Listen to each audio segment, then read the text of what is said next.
कंठावनीलम सुरवर विलसत् विप्रपादाब्जचिह्नम् शोभाख्यं पीतवस्त्रं सरसिजनयनं सर्वदा सुप्रसन्नम् पाणौ नाराचचापं कपिलिकरयुतं बन्धुना सेव्यमानम् नौमीद्यं जानकीशं रघुवरमनिशं पुष्पकारूढरामम् कोसलेन्द्रपदकञ्जमञ्जुलौ कोमलावजमहेशवन्दितौ जानकीकरसरोजलालितौ चिन्तकस्य मनभृङ्गसंज्ञौ कुन्द इन्दुधरगौरसुन्दरम् अम्बिकापतिमभीष्टसिद्धिदं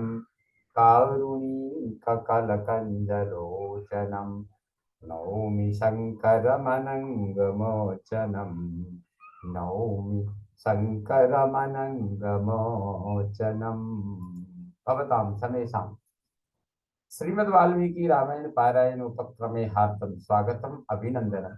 इदानीं उत्तरकांडस्य विंशः सर्गः आरभ्यते। इस सर्ग में नारद जी का रावण को समझाना, उनके कहने से रावण का युद्ध के लिए यमलोक को जाना तथा नारद जी का इस युद्ध के विषय में विचार करें, यह सब वर्णन वर्णित है।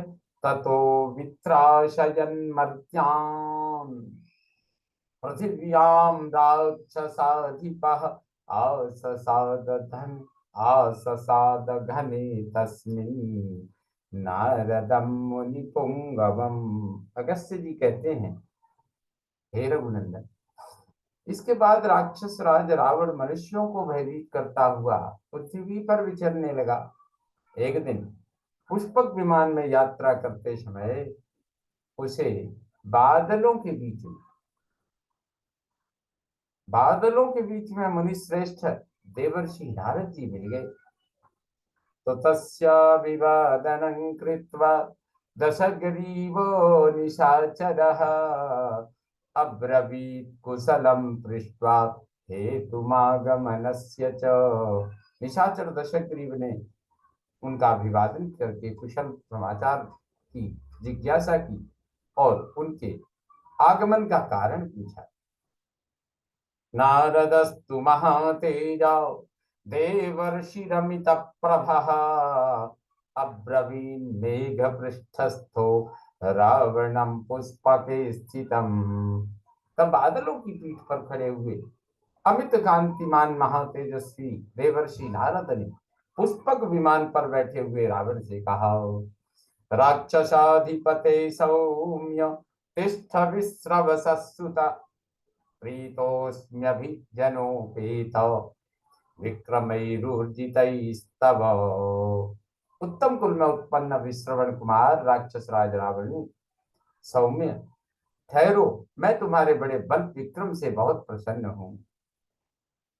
विष्णुना दैत्यघातैश्च गंधर्वोरग धर्षणै त्वया रामं विमर्दैश्च त्वया समं विमर्दैश्च वृषं हि परितोषितः त्वया समं विमर्दैश्च वृषं ही परितोषितः। दैत्यों का विनाश करने वाले अनेक संग्राम करके भगवान विष्णु ने तथा गंधर्वों और नागों को पद दलित करने वाले युद्धों द्वारा तुमने मुझे समान रूप से संतुष्ट किया है।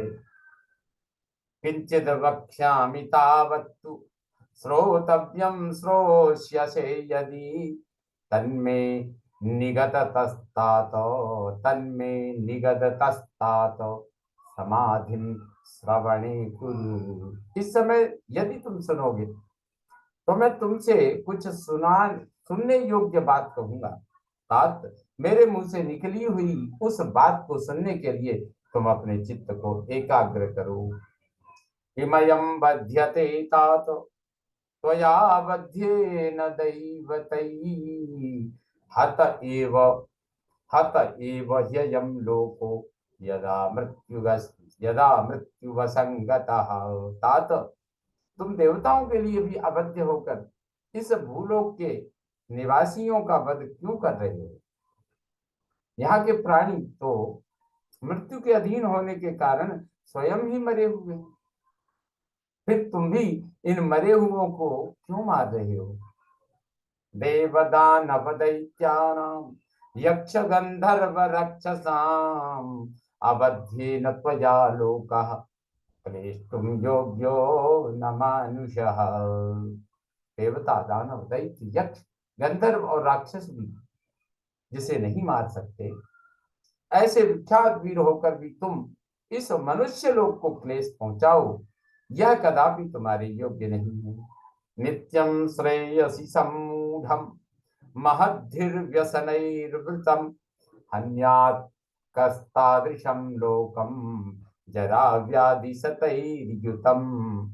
जो सदा अपने कल्याण साधन में मूढ़ हैं, बड़ी बड़ी विपत्तियों से घिरे हुए हैं और बुढ़ापा तथा सैकड़ों रोगों से युक्त हैं, ऐसे लोगों को कोई भी वीर पुरुष कैसे मार सकता है?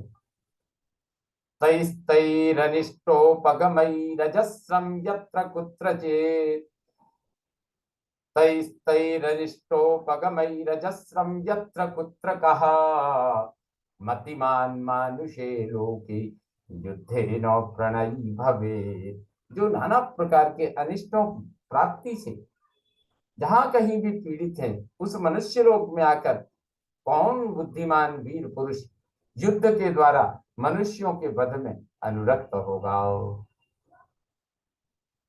क्षीयमाणं दैवहतं क्षीयमाणं दैवहतं क्षुत्पिपासा जरादिभिः विषाद शोक सम्मूढ़ं लोकम त्वं क्षपयस्व मां।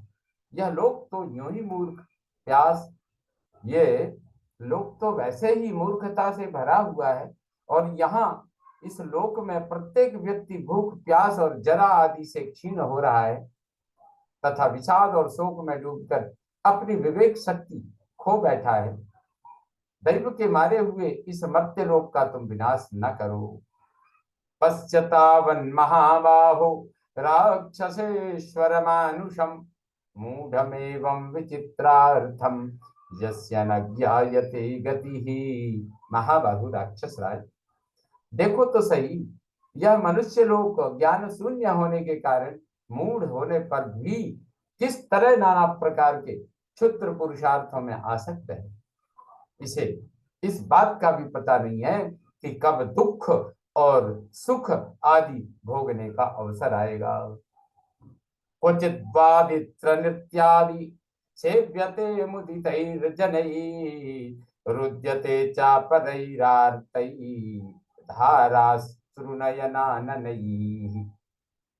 यहाँ कहीं कुछ मनुष्य तो आनंद मग्न होकर गाजे बाजे और नाच आदि का सेवन करते हैं, उनके द्वारा मन बहलाते हैं, तथा कहीं कितने ही लोग दुख से पीड़ित हो नेत्रों से अश्रु बहाते हुए रोते रहते हैं। माता पितृसुत स्नेह भार्या बंधु मनोरमयी मोहितो यम जनो ध्वस्ता क्लेशम स्वम नावबुध्यसे क्लेशम स्वम नावबुध्यते। माता पिता तथा पुत्र के स्नेह से और पत्नी तथा भाई के संबंध में नाना प्रकार के मनसूबे बांधने के कारण यह मनुष्य लोक मोहग्रस्त हो परमार्थ से भ्रष्ट हो रहा है। इसे अपने बंधन जनित क्लेश का अनुभव ही नहीं होता है। तत्किमेवं परिक्लिश्य तत्किमेवं परिक्लिश्य लोकं मोह निराकृतं जितत जितैव त्वया सौम्य मर्त्यलोको न संशयः। इस प्रकार जो मोह यानी अज्ञान के कारण परम पुरुषार्थ से वंचित हो गया है, ऐसे मनुष्य लोग को क्लेश पहुंचाकर तुम्हें क्या मिलेगा? सौम्य, तुमने मनुष्य लोग को तो जीवित ही लिया, तुमने मनुष्य लोग को तो जीत ही लिया है, इसमें कोई भी संशय नहीं है। अवश्यमेभिः सर्वैश्च गन्तव्यं यम साधनम् तन्निगृहीणीष्व पौलस्य यमं परपुरञ्जय तस्मिन् जिते जितं सर्वं भवत्येव न संशयः। शत्रु नगरी पर विजय पाने वाले पुलस्त्य नंदन, इन सब मनुष्यों को यमलोक में अवश्य जाना पड़ता है। अतः यदि शक्ति हो तो तुम यमराज को अपने काबू में करो। उन्हें जीत लेने पर तुम सबको जीत सकते हो, इसमें संशय नहीं है। एवं मुक्तस्तु लंकेशो दीप्यमानं स्वतेजसा अब्रवीन्नारदं तत्र संप्रहस्याभिवाद्य च। नारद जी के ऐसा कहने पर लंकापति रावण अपने तेज से उद्दीप्त होने वाले उन देवर्षि को प्रणाम करके हंसता हुआ बोला, महर्षे देव गंधर्व विहार समर प्रिय अहम समुद्यतो गंतुम विजयार्थम रसातलम। महर्षि, आप देवताओं और गंधर्वों के लोक में विहार करने वाले हैं। युद्ध के दृश्य देखना आपको बहुत प्रिय है। मैं इस समय दिग्विजय के लिए रसातल में जाने को उद्यत हूँ। ततो लोकत्रयं जित्वा स्थाप्य नागान सुरान वसे समुद्रोमृतार्थं च मथिष्यामि रसालयम। फिर तीनों लोगों को जीतकर नागों और देवताओं को अपने बस में करके अमृत की प्राप्ति के लिए रसनिधि समुद्र का मंथन करूंगा। अथ ब्रवीत सग्रीवम नारदो भगवान ऋषि क्व खल्विदानीं मार्गेण त्वयि हान्येन गम्यते अयं खलु सुदुर्गम्य प्रेतराजपुरं प्रति मार्गो गच्छति दुर्धर्षो यमस्यामित्रकर्षण। यह सुनकर देवर्षि भगवान नारद ने कहा, शत्रुसूदन, यदि तुम रसातल को जाना चाहते हो तो इस समय उसका मार्ग छोड़कर दूसरे रास्ते से कहां जा रहे हो।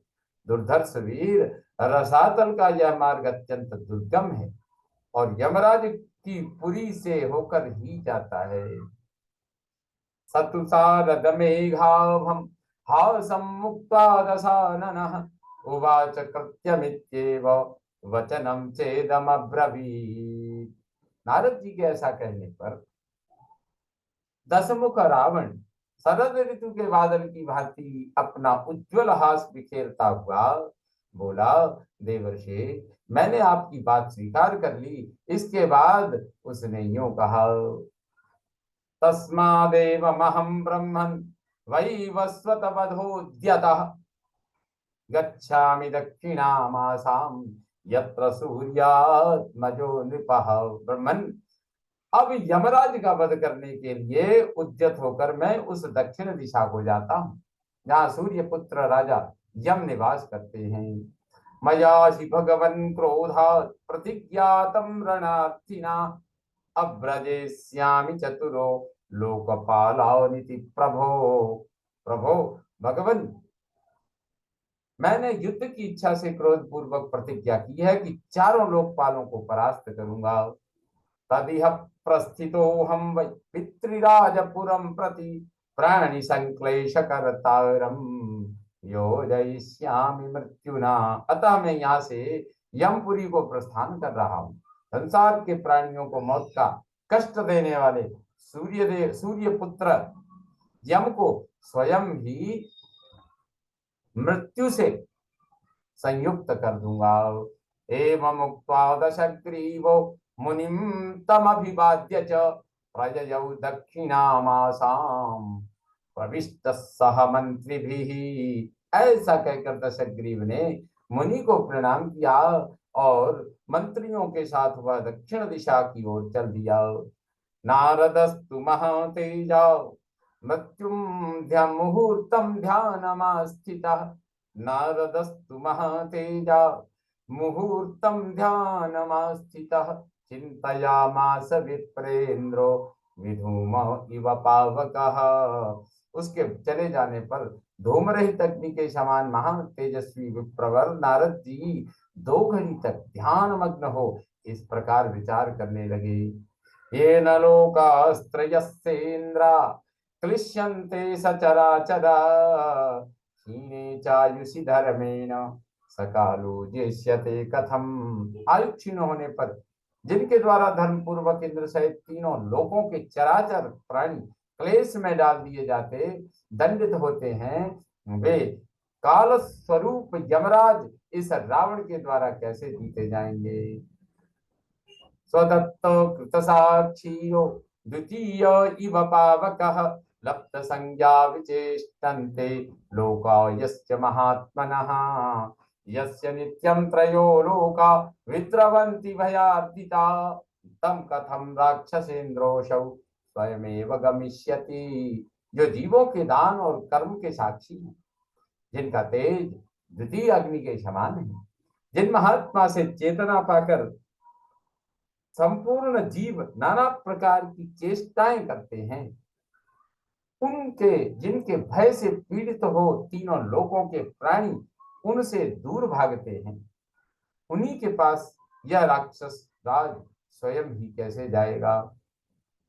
यो विधाता च धाता च सुकृतं दुष्कृतं तथा त्रैलोक्यं विदितं येन तं कथं विजयिष्यते अपरं किं तु कृत्वैवं विधानं संविधास्यति। जो त्रिलोकी को धारण पोषण करने वाले तथा पुण्य और पाप के फल देने वाले हैं और जिन्होंने तीनों लोकों पर विजय पाई है, उन्हीं काल देव को यह राक्षस कैसे जीतेगा।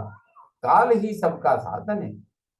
यह राक्षस काल के अतिरिक्त दूसरे किस साधन का संपादन करके उस काल पर विजय प्राप्त करेगा। कौतूहलम समुत्पन्नो यास्यामि यम साधनम विमर्द दृष्टुमनयोर यम राक्षसयो स्वयं। अब तो मेरे मन में बड़ा कौतूहल उत्पन्न हो गया, अतः इन यमराज और राक्षस राज का युद्ध देखने के लिए मैं स्वयं भी यमलोक को जाऊंगा। इत्यार्षे श्रीमद् रामायणे वाल्मीकि आदि काव्ये उत्तरकांडे विंश सर्ग संपूर्णतां याति। ओम पूर्णमदः पूर्णमिदं पूर्णात् पूर्णमुदच्यते पूर्णस्य पूर्णमादाय पूर्णमेवावशिष्यते। ओम शांति शांति शांति। सर्वे भवन्तु सुखिनः सर्वे सन्तु निरामयाः सर्वे भद्राणि पश्यन्तु मा कश्चित् दुःखभाग् भवेत्। ओम शांति शांति शांति। श्री रामचंद्रो विजयते तराम।